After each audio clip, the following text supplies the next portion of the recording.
हरे कृष्णा। गौर पूर्णिमा के अवसर पर जो कि हमारे इस्कॉन के आचार्य हैं श्री श्रीमद् गौर गोविंद महाराज, उन्होंने जो है 1995 में भुवनेश्वर पर गौर पूर्णिमा के अवसर पर लेक्चर लिए थे। तो उस लेक्चर के कुछ प्रमुख अंश जो हैं हम आज आपके सामने प्रस्तुत करने का प्रयास कर रहे हैं, क्योंकि जैसे आप सभी को पता है कि 14 मार्च 2025 को गौर पूर्णिमा का अवसर है। तो महाराज ने जो अपने लेक्चर में व्यक्त किया था उसको आज हम आपके सामने रखने का प्रयास कर रहे हैं, जिसको बोलते हैं गौर तत्व। तो वास्तव में इस लेक्चर में गौर गोविंद महाराज ने इस बात पर जोर दिया था कि दिव्य प्रेम भक्ति और कृष्ण तथा उनके भक्तों के बीच में जो संबंध है उसकी महिमा का उन्होंने विस्तृत रूप से वर्णन किया था। उन्होंने इस बात पर बल दिया था कि वास्तव में श्री कृष्ण को यदि हम शुद्ध प्रेम के साथ अपना जीवन समर्पित करना, यही हमारे जीवन का मुख्य उद्देश्य होना चाहिए। उन्होंने इस बात को विशेष रूप से कहा था कि वास्तव में जो कृष्ण जो हैं वो क्या हैं, वो रसास्वादन करने वाले हैं, अर्थात वो एंजॉयर हैं हर चीज़ के, और जो उनके भक्त हैं वो उनको आनंद देने वाले हैं। तो ये भेद बिल्कुल स्पष्ट होना चाहिए कि हमारा कर्तव्य है भगवान को आनंद देना, और भगवान जो है वो आनंद ग्रहण करते हैं। जब हम खुद आनंद में लिप्त हो जाते हैं, अर्थात जब हम खुद अपने सेंस ग्रेटिफिकेशन में लग जाते हैं, तो उसी क्षण जो है वास्तव में हम भगवान से दूर होते जाते हैं। तो वास्तव में भगवान क्या है? भगवान है रसास्वादन करने वाले, और हम क्या हैं? भगवान को आनंद देने वाले। तो हम अपने जो भी क्रियाकलाप हैं, हमें जो भी कार्य हैं वो इस प्रकार से करने चाहिए कि हम भगवान को प्रसन्न करने का प्रयास कर सकें। आगे महाराज हमको स्पष्ट रूप से बता रहे हैं कि हमें कोई भी जो है व्यक्तिगत लाभ की आकांक्षा से भगवान की भक्ति नहीं करनी चाहिए। भगवान की भक्ति जो है बिना किसी आकांक्षा के, बिना किसी इस उम्मीद के कि हमको इसके बदले में ये मिलेगा, निस्वार्थ भाव से हमको भगवान की भक्ति करनी चाहिए। यहाँ श्री गौर गोविंद महाराज यही बता रहे हैं कि जो भक्त है उसका परम लक्ष्य, उसका अंतिम लक्ष्य यही है मृत्यु के बाद भगवान श्री कृष्ण की प्राप्ति करना। क्यों? क्योंकि यदि वो भगवान श्री कृष्ण के प्रति भक्ति को विकसित करता है, प्रेम को विकसित करता है, तो निश्चित रूप से इस भौतिक जगत के बंधन से मुक्त होकर अंत में भगवान श्री कृष्ण के गोलोक धाम को प्राप्त करता है। और सबसे इस कलिकाल में जो सबसे इम्पोर्टेंट साधन है, सबसे जो आसान सुलभ साधन है हम लोगों के लिए, वो है हरिनाम संकीर्तन।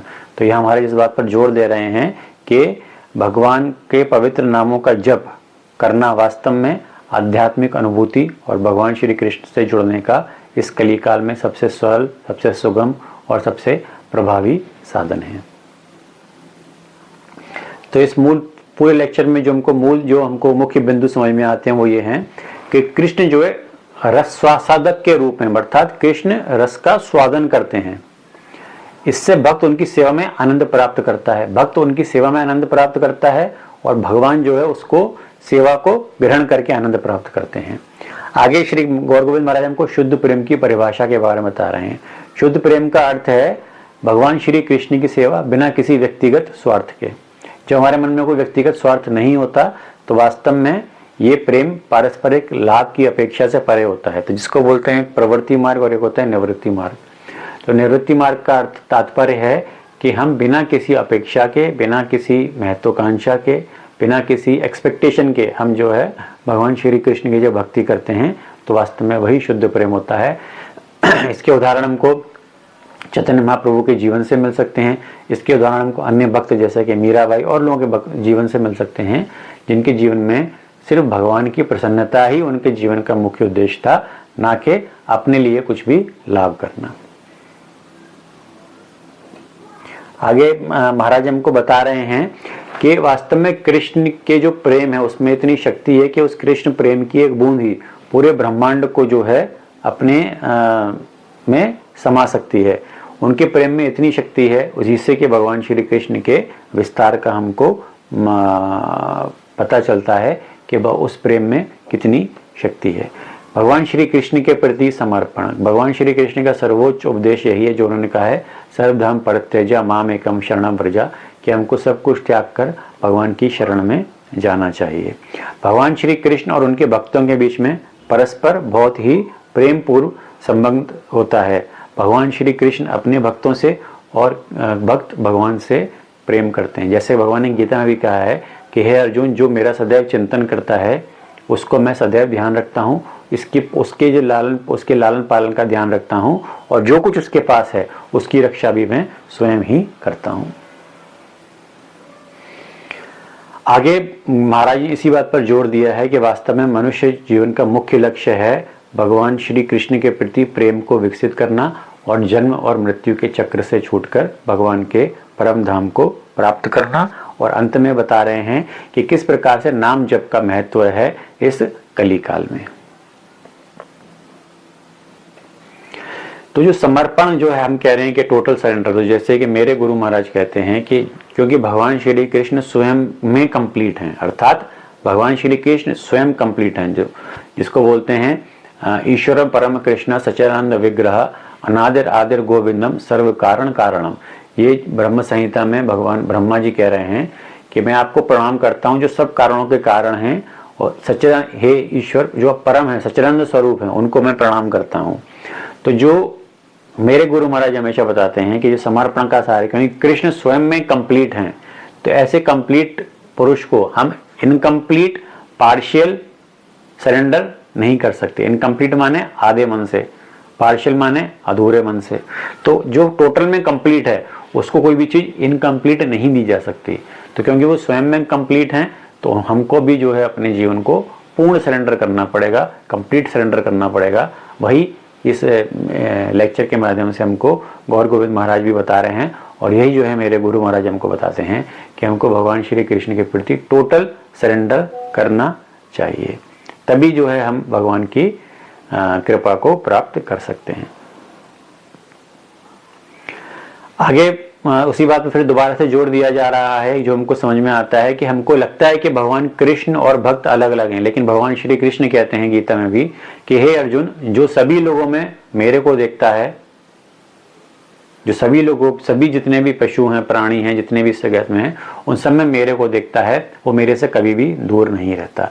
तो वास्तव में कृष्ण और उनके भक्त और भक्त और श्री कृष्ण में कोई अंतर नहीं होता है, वे आंतरिक रूप से जुड़े रहते हैं।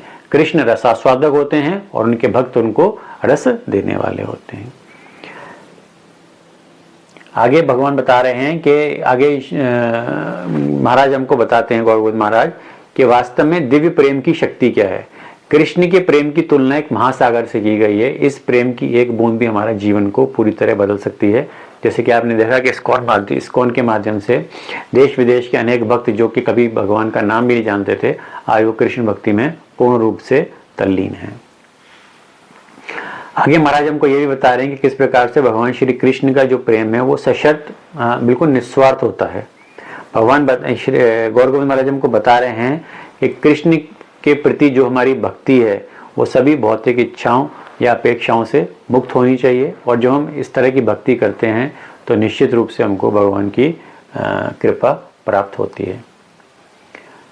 पारस्परिक प्रेम जो है हमारा वो भगवान, क्योंकि ये माधुर्य भाव है, तो भगवान के प्रति हमारा जो है प्रेम संबंध होना चाहिए। प्रेम संबंध से ही हमारा भगवान के प्रति आस्था बढ़ती है और हमारा जीवन और मधुर होता है।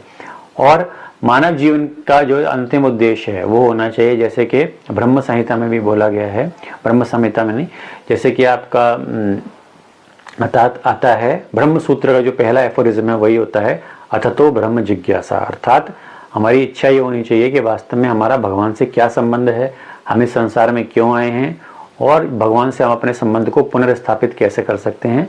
तो अंत में महाराज वही तरीका बता रहे हैं लेक्चर के माध्यम से कि भगवान से आप संबंध उसी प्रकार से स्थापित कर सकते हैं जिस प्रकार से एक टेलीफोन होता है।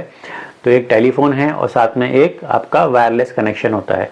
तो भगवान के साथ जो आपका जो संबंध करने का जो है जो माध्यम है टेलीफोन, वो होती है आपकी चैंटिंग बीड्स, और जो हरे कृष्ण महामंत्र है वो वास्तव में वो होता है इंटरनेट कनेक्शन, जिसके थ्रू आप भगवान से 24 घंटे कनेक्ट रह सकते हैं। तो नाम जप की महिमा के ऊपर महाराज अंत में बहुत जो है जोर दे रहे हैं, और ये हमको बता रहे हैं कि किस प्रकार से नाम जप की इस कली काल में महत्व है। तो इस गौर तत्व के ऊपर जो श्री गौर गोविंद महाराज का लेक्चर है उसमें वो विशेष रूप से दिव्य प्रेम, निस्वार्थ भाव, समर्पण और कृष्ण नाम की शक्ति की व्याख्या कर रहे हैं, और यही हमको जो है अपने जीवन में उतारने का प्रयास करना चाहिए। आप सभी को गौर पूर्णिमा की फिर से हार्दिक बधाई। हरे कृष्ण।